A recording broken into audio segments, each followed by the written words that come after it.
is not just about moving stuff. You're actually giving people clarity and peace of mind. Correct. And we have an organization part of that too. So when it comes to those seniors who have a hard time parting because it's their memories in a box, it's their memories on those shelves. So going in and doing a type of counseling, if you will, to help them be able to either part with them or at least put them in a better way that they can make it livable with their things. Oh, that's fantastic.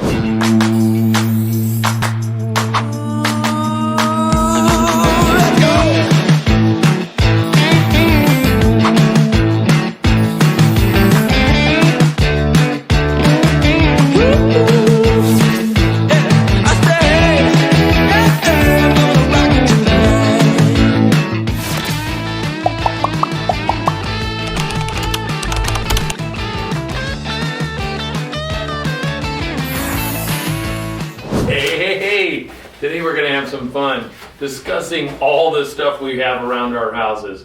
And I'm not kidding, we all got junk, right? Today we're going to have a great topic talking about what to do with some of that stuff, how to get rid of it, and to get that conversation really started, I'm going to have my friend Richard Brain here from Gig My Rig. He's going to talk about getting stuff out and how he can help you.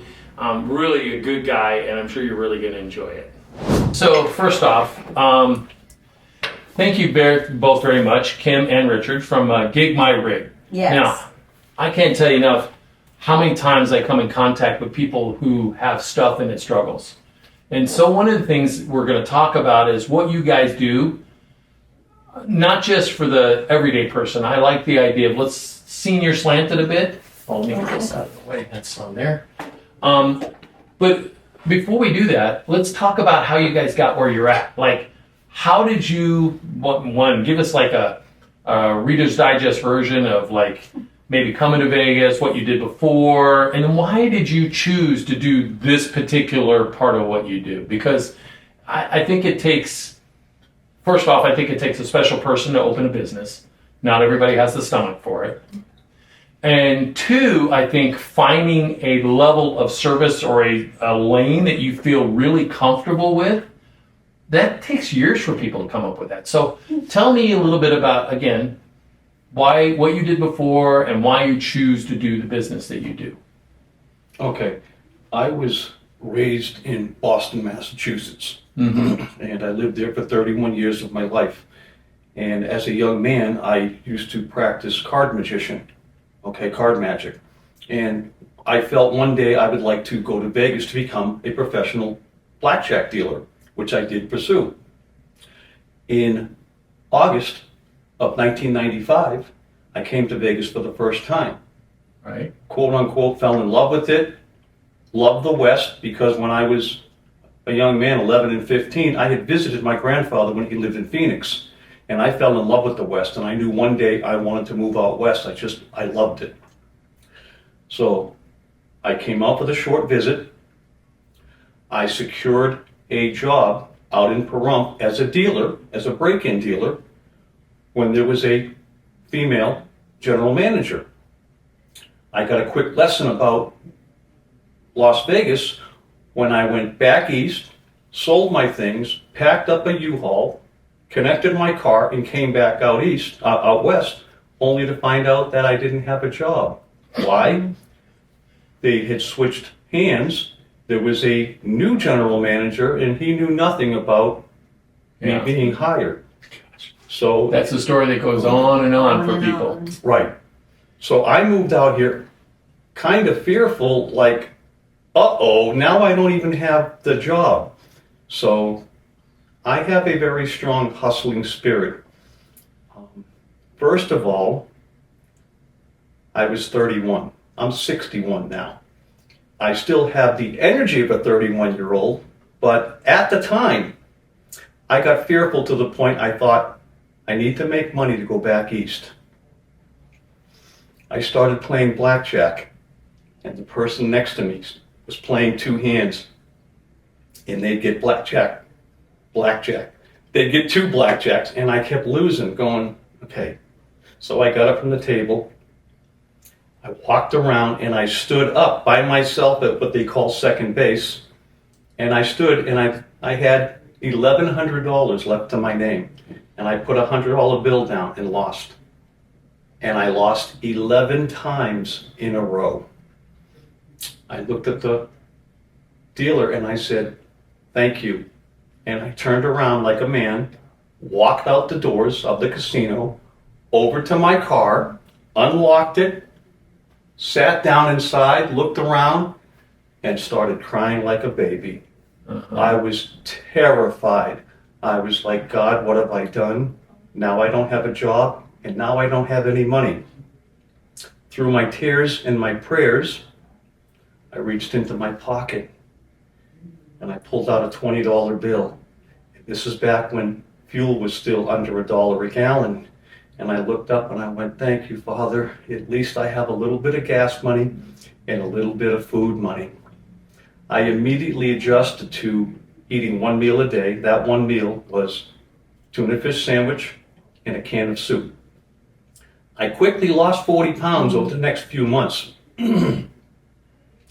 My dad and granddad at the time were back east visiting family. I wasn't about to tell them. This was a prideful thing for me and I needed to get through it. I put myself in the ditch I needed to crawl out. I subsequently got a job in Pahrump selling mobile homes. It took me about 8 weeks to finally sell one, which I made about $1,300. But in the meantime, I had to hustle. When my dad and granddad finally came back, I still didn't expose what I had gone through. But I was always grateful. They said, hey, come over here whenever you need, you'll have a meal. So I was the kind of guy that was brought up that you're being provided a meal, you set the table, you wash the dishes, you take out the garbage without being asked to, okay? Right. I did everything I could to just be conducive to my father and grandfather and grateful. Well, I'm trying to think. So part of my hustle was to ask my dad if I could borrow his handheld CB radio. He says, what are you going to do? I said, I'm going to travel out to exit 33, the Blue Diamond exit off of the 15. And at the time, Boomtown Casino was standing where Silverton is now. Right. So at 6 o'clock in the morning, it may have been even earlier than that, I had the CB on, I believe it was Channel 9, and I'm driving around the TA parking lot going, lumper for hire, lumper for hire. And a lumper is someone that gets hired by a moving company to load and unload the big rigs. Finally, somebody said, I need a lumper. I'd never done it before. 10 hours later, and a paid-for Taco Bell lunch, I was handed $80. So it was $8 an hour, but I was like, that's $1 million. I got a tank full of gas and I've got more food money. I sold my first mobile home shortly thereafter. Now I had some more money in my pocket. Then my dad one night in December said, hey, your granddad and I are going out to the Gold Strike in Boulder City. You want to come with us? And I said, sure. In the interim, I had already been going to school to learn to be a blackjack dealer. About 2 weeks before my classes ended, they had me come in, handed me my certificate and said, okay, you're good to go. I said, but I haven't finished my courses. He said, yeah, we're going out of business. We at least want to give you your certificate. Wow. Okay, so out the door I went. We went to the Gold Strike Inn, which is now, I believe, the Hoover Dam Casino. And I got to enjoy the experience of being inside a casino. And I talked to the casino manager, Right. and she told me she'd hire me because we're a break-in house. There's 3 levels of houses, break-in, intermediate, and strip style like Caesars. Well, I got hired in early January, and I worked there for 3 months. Now, keep in mind, my hustling spirit was still there. I had a then wife and 2 small children. I was only making $300 a week. So I drove around in Boulder City to all the different little hotels, motels, $20 a night, $25 a night. And then it dawned on me, if I stay in a motel, I can afford to send X amount of dollars per week to my children. Nobody had to ask me. I wasn't a deadbeat dad. I said, if I stay in my car, I can send more. So It's 92 miles from my dad's home in Pahrump to the Gold Stripe, Where you were working. where I was working as a dealer, a break-in dealer. So from the get-go, I would send money back for child support. I would then ask, where is there a place that I can get a shower? And somebody told me, oh, Gold's Gym on Sand Hill and Flamingo, which is no longer there. So I was off on Tuesdays and Wednesdays. On Tuesdays and Wednesdays, I would wash my clothes, iron them, get a pole for the back seat, a laundry basket, have everything laid out because I was in the Navy, so I knew how to fold my clothes properly and hang my stuff. And then I'd travel out to, Boulder City, if I may. Yeah, go for it. Well, after each shift, I would go out in my car and find a different parking lot. I stayed in their parking lot. I stayed in the then Showboat on Boulder Highway, which is no longer there. I would pick a different parking lot every night so that I wouldn't get recognized. Right.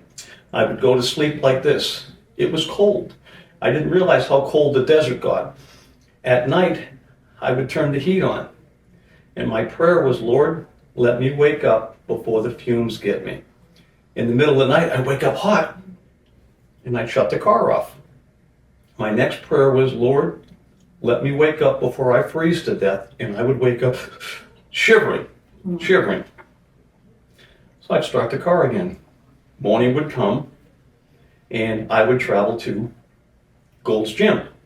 I'd go in, get changed into my shorts and stuff, and all I ever used was the treadmill. I just wanted to go in there, get a little workout, and then go for what I was there for. A shower, shave, brush my teeth, get combed up, get dressed. Right. And people used to look at me like, is this guy taking a full-on shower and getting cleaned up and shaving here at the gym? And I'm like, I see people at the gym doing that all the time. Right. okay, well, at the time, I didn't, okay? It's like your YMCA.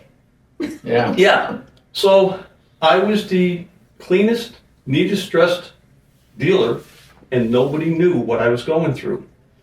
About a month later, I met a woman, we started dating, and we moved in together. So my life has been survival, like most people. I've never been without work.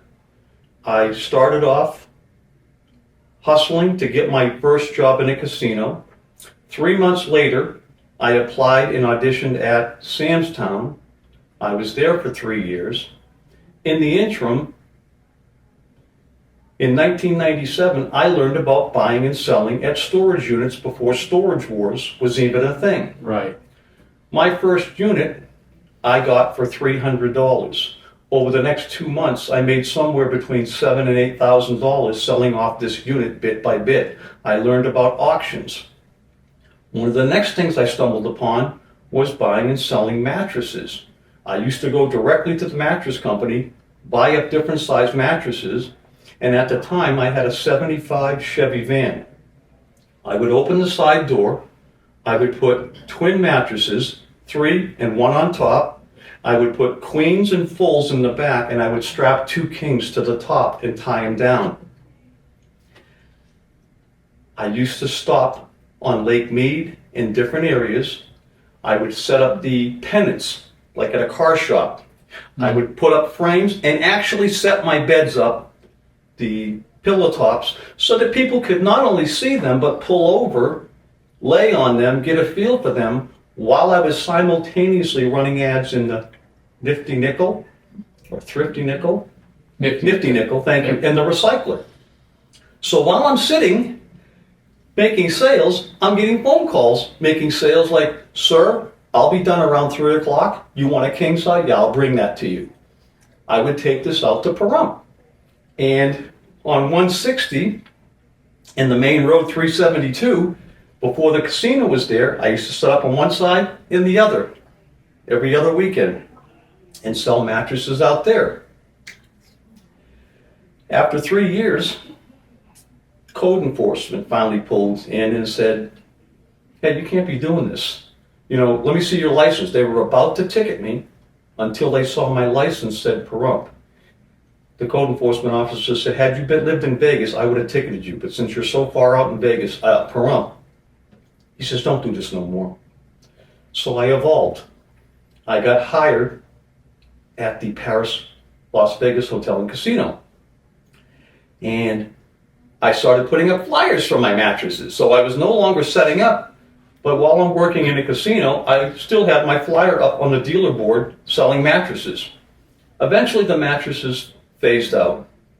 And I believe it was 2004 when I finally had enough of dealing and I wanted to get into learning about being my own boss.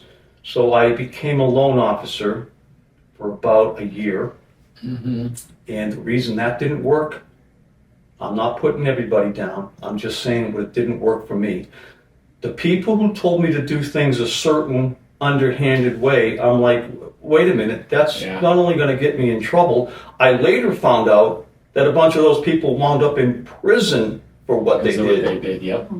I was not a successful loan officer.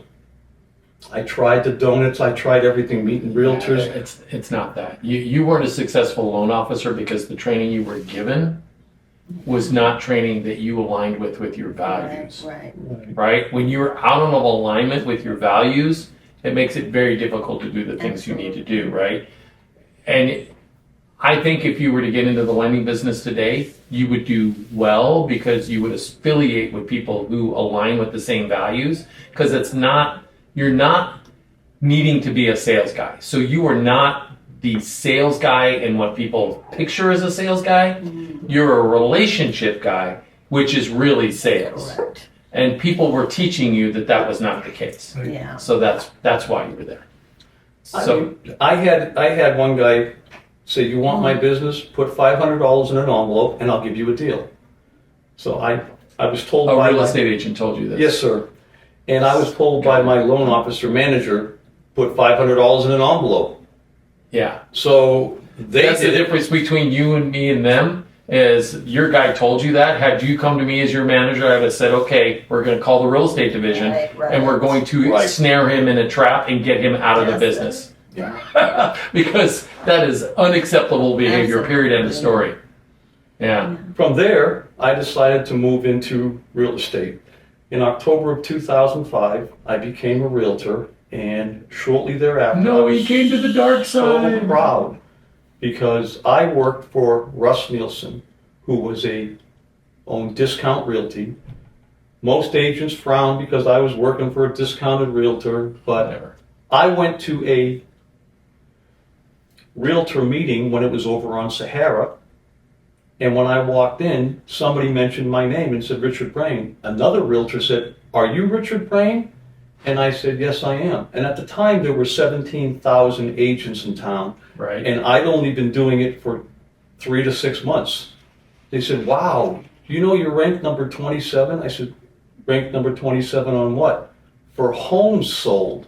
So they showed me, and I went, no, I did not know that. As a discount agent, I was listing homes so quickly. I believe my first year I listed 120 and sold 50 or something like that. But I was listing homes at an accelerated rate. But the twist was I couldn't walk away and go, okay, see you at the close. I was like, wait, I thought I had a fiduciary responsibility regardless of how much these people are paying. So I would still hold open houses. I would inform the people as much as I could. I would be there for them. Yeah. I then negotiated a better rate with my broker at the time because he saw what I was doing. 2008 came. Well, just before 2008, November of 2007, I couldn't make my mortgage payment for the first time. And I went, okay, this has got to be a fluke. December, I couldn't make it. And for the next 9 months, I couldn't make my mortgage. And I thought it was me.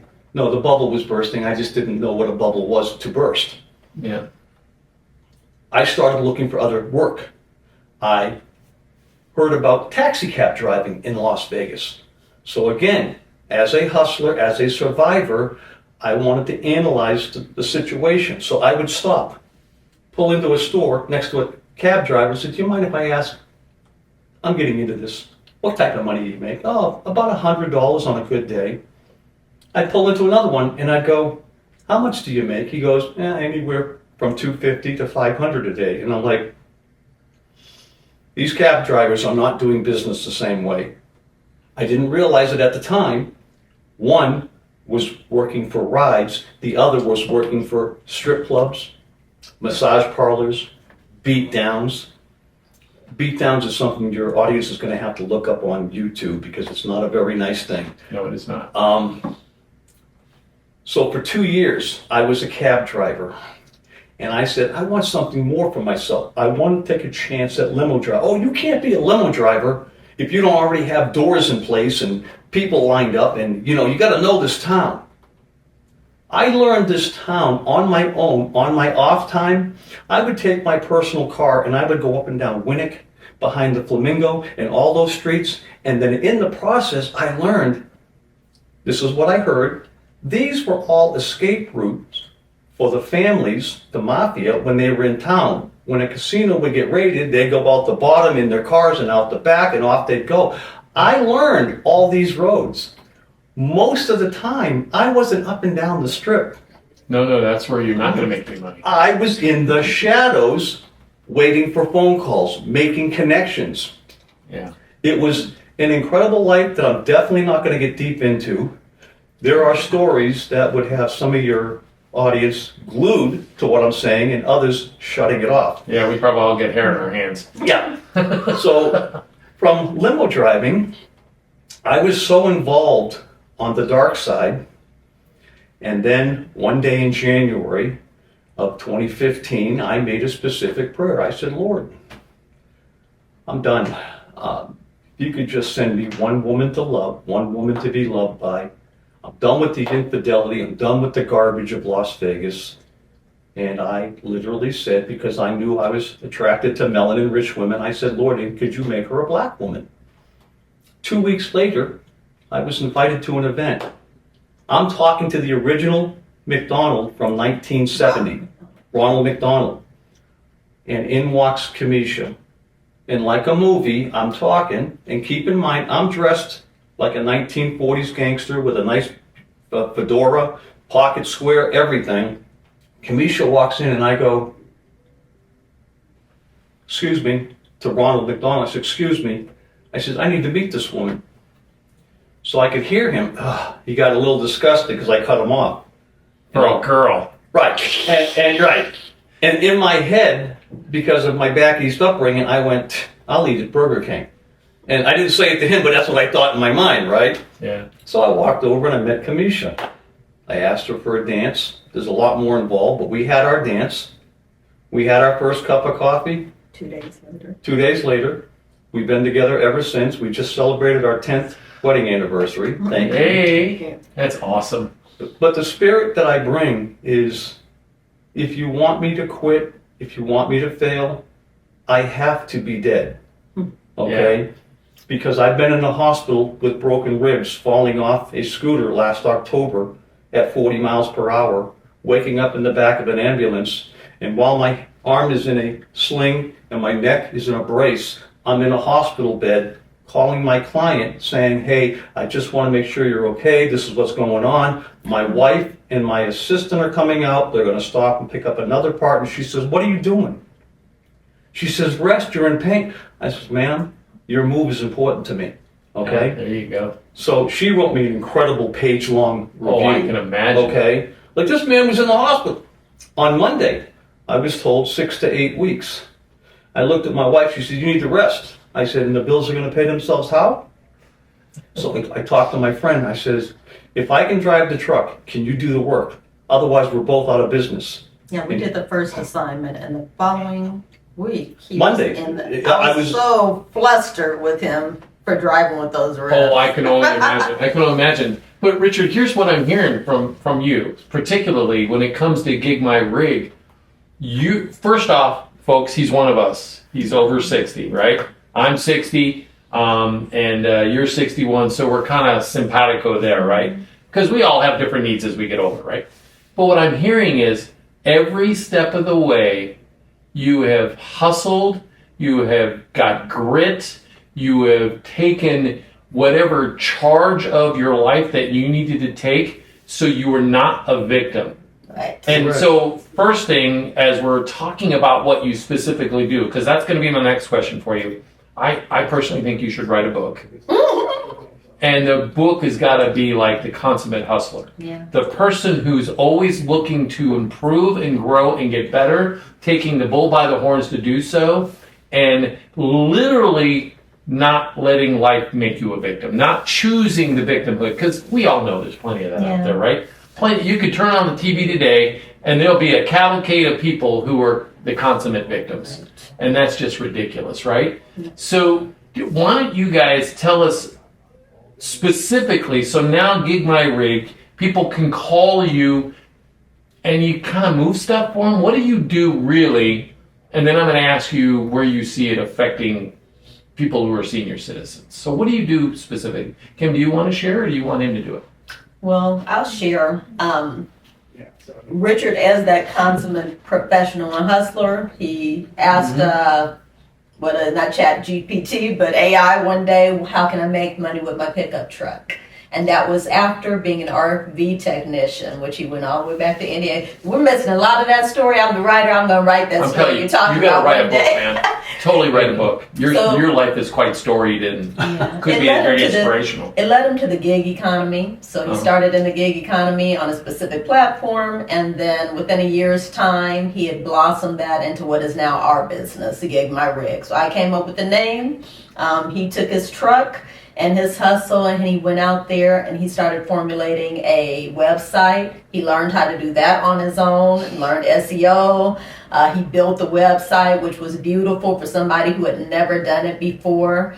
And we started getting calls, mostly off of that particular gig app at first, which was an issue because we had become dependent on it. So we had and to, you're paying a piece of your revenue to those folks, right? absolutely. So we had to start learning how do we market ourselves and so forth. I'm very anti paying other people to do what you can do yourself. 100%. So he learned how to do a lot of that. And then I kept saying, when you're coming into contact with these realtors, you need to start asking them, do you need it cleaned afterward? And that's where I came in. And we added a cleansing division to it for commercial and residential customers as well. So just to bring it in a little bit, I'm a natural hauler. I was hauling things by going to bulk pickup, bringing it in, reselling it on my own before we started this particular So you business. guys had a lot in common already about Absolutely. the The gig storage economy, units, the all storage. of it. Very cool. Yeah. So in a nutshell, somebody calls you up and they need to maybe move, they need to dispose of things, they need to thin the herd, so to speak, whether it comes to their belongings, whatever the case may be, for whatever reason. We can talk about that in just a second. And then if somebody wants, they say, well, now you've emptied this for me. Right. Can you now come in and give me a little bit of a cleaning or a lot of a cleaning, depending Yes. upon what they really want? So it's kind of a two-pronged approach. We're going to empty and we're going to clean. We de-junk and we de-gunk. There you go. I love that. De-junk and de-gunk. So let me share because I'm excited about this.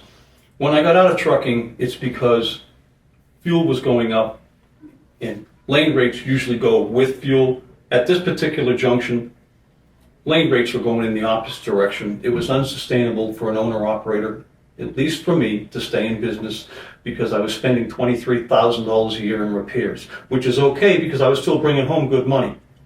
My wife and I decided to buy a 42-foot fifth wheel for our property out in Arizona. Well, 3 days later, my wife wanted to get rid of it. I always wanted one. And I said, look, if I can find a way to work on it, can we keep it? She agreed. I'm online, I'm studying, I get 60, I kid you not, 60 different certificates. We send me to Elkhart, Indiana for 3 weeks to get professional training, and I come back. I went from generating over $200,000 a year as a professional truck driver, driving my own rig, to $24 per hour. That was a humbling experience. I would think so. Okay, so worked with a great group of guys here at one of the major brands over on Boulder Highway. The guys were great. After 4.5 months of being told what to do, coming from a background of working for myself and doing my own hustle, in 115-degree weather, I stopped one day and I went, Google, how can I make money with my pickup truck? A bunch of different apps came up. I tried a few. One started working. I don't want to give them credence, but one started working. And I said to my wife, let me try this part-time. 2 weeks I tried it, generated $1,300. In July 10th, Monday, July 10th, I gave my notice, a 2-week notice, but they said, if you want to leave now, you're welcome to. I said, yeah, it would be beneficial. So I started generating money, and all of a sudden I was working less than 20 hours a week, making 2.5 times what I was making working for somebody else, and it kept snowballing, and I'm like, how am I working less than 20 hours a week? By October of 2023, I developed a website. By December, I was learning SEO. By January, I was joining meetup groups. I was doing moving and junk removal. I was doing furniture assembly and mounting TVs. Yeah. January of 2024, I went, that's it. I don't want to move people's stuff no more, okay? Junk removal. Why? Nobody ever got sued for breaking someone's junk. But if I'm coming down the stairs with your furniture and I damage your walls or anything, there's a problem. Which you weren't going to be doing because he pad wrapped and took very good care of Right. people's walls. Oh, I'm and sure. furniture.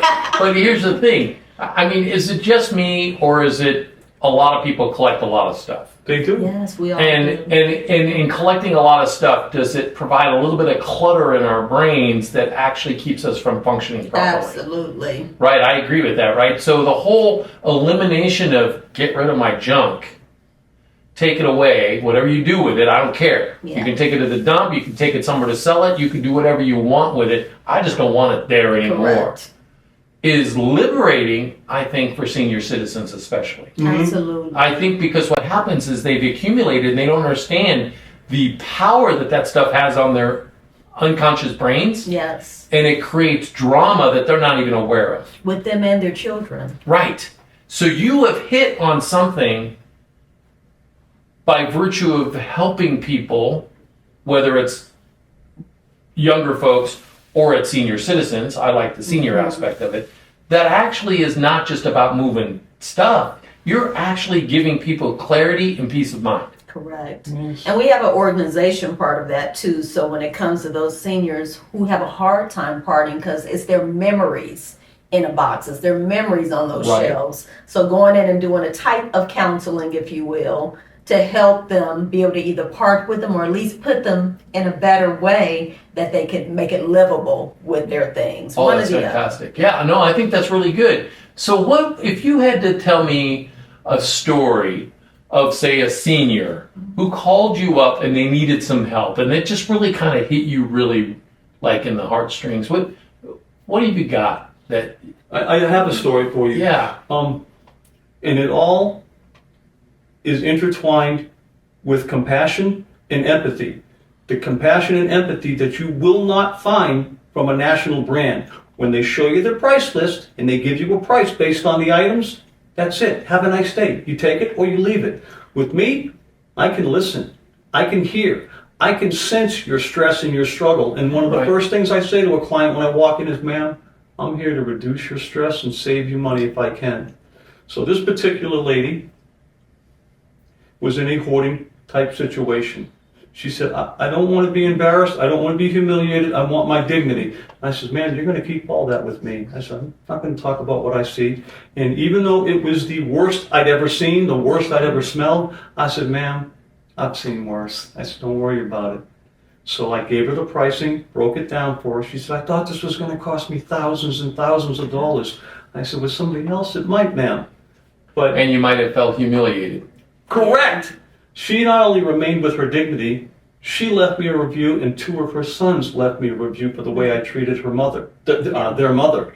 So again, there's been times when I've been hired for a 2-hour job. I can feel and sense the client financially tapping out, and I'll go, ma'am, I just want you to know from here on out, it's a flat fee. And no, I want to make sure you're paid. I've worked 1, 2, 3 additional hours, not to be a hero, but to go, you know what, I've made enough for today. I don't need to nickel and dime people. This is who I am. I don't need to nickel and dime you. If I've made my money for the day, if I've treated you with dignity and respect, it's my company.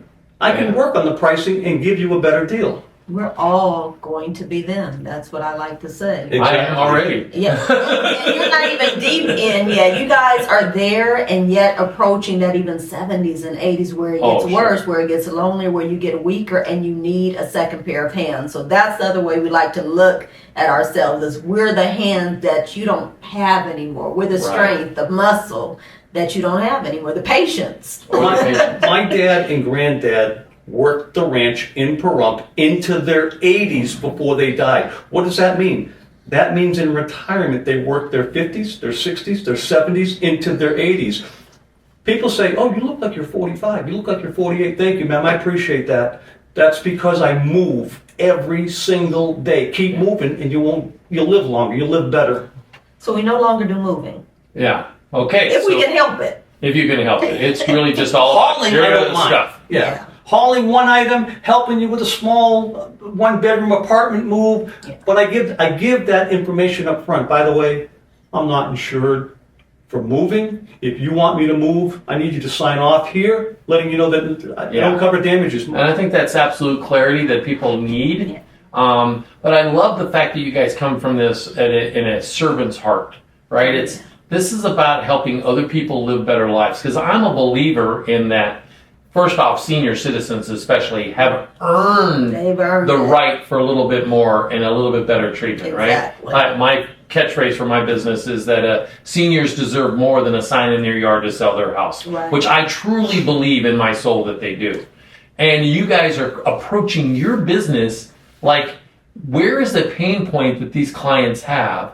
How can I solve that pain point for them and do so without clobbering upside the head with a big Right. bill? Yeah. And I think that's a great value add. So as we kind of wrap this up a little bit, because what I'd like to do is just have you, are you going to be okay if I put like a web page on my website with a clickable link that says I want to learn more about these folks and what they do, and if they have interest, they could reach out to you directly. Is that okay with you guys? I would be honored to have that. Yeah, well, I think we're in alignment with each other in our values, which means part of the reason why we connected that we have is because I think we see the world in a very similar way, which is important for me to be in business with the right people.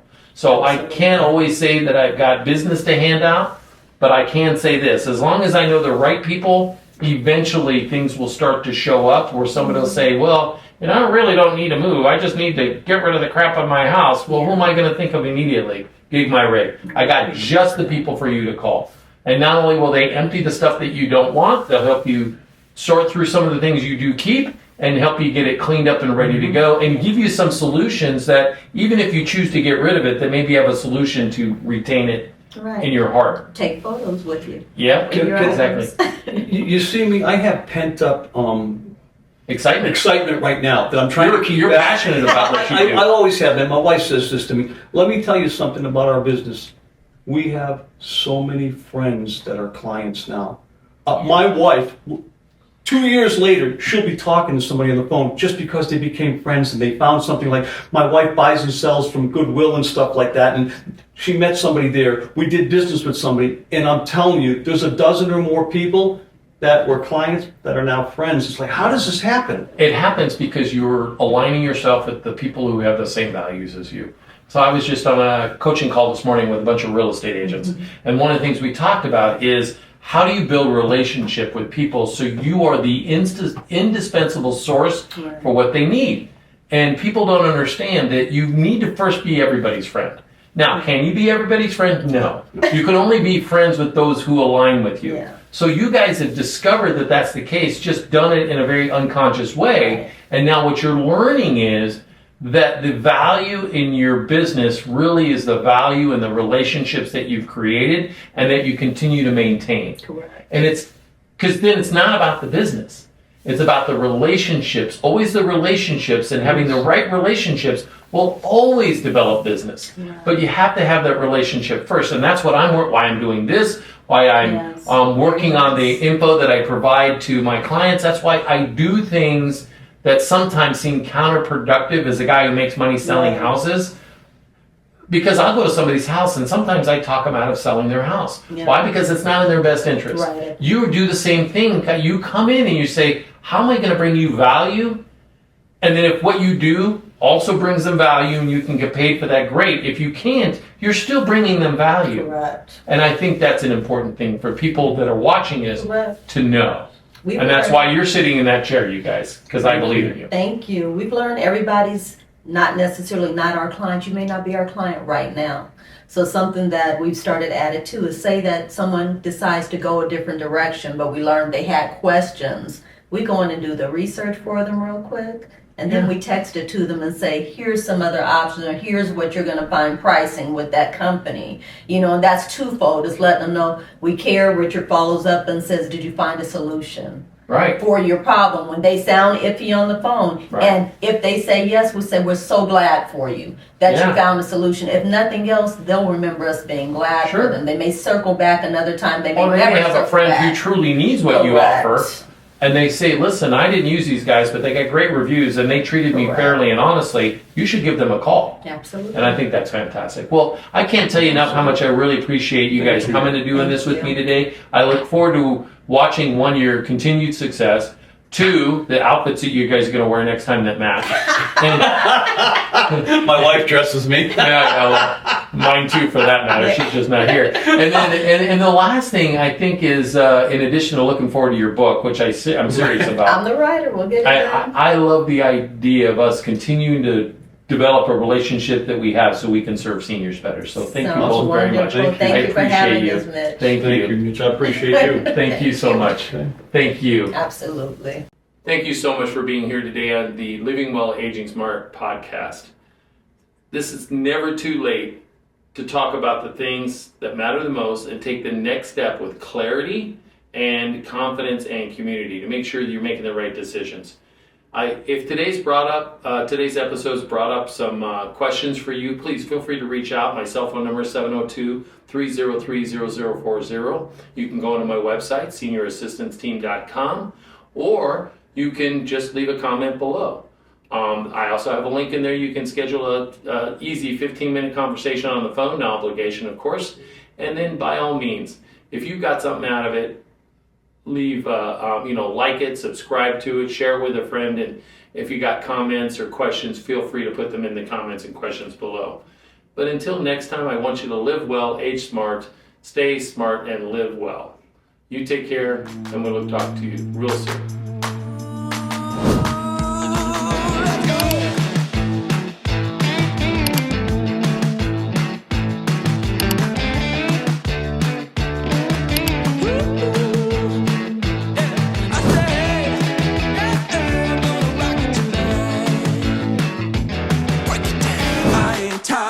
Rock and rollin', I ain't tired of rock and rollin'. I'll be dancing till the morning. That old music gets me going.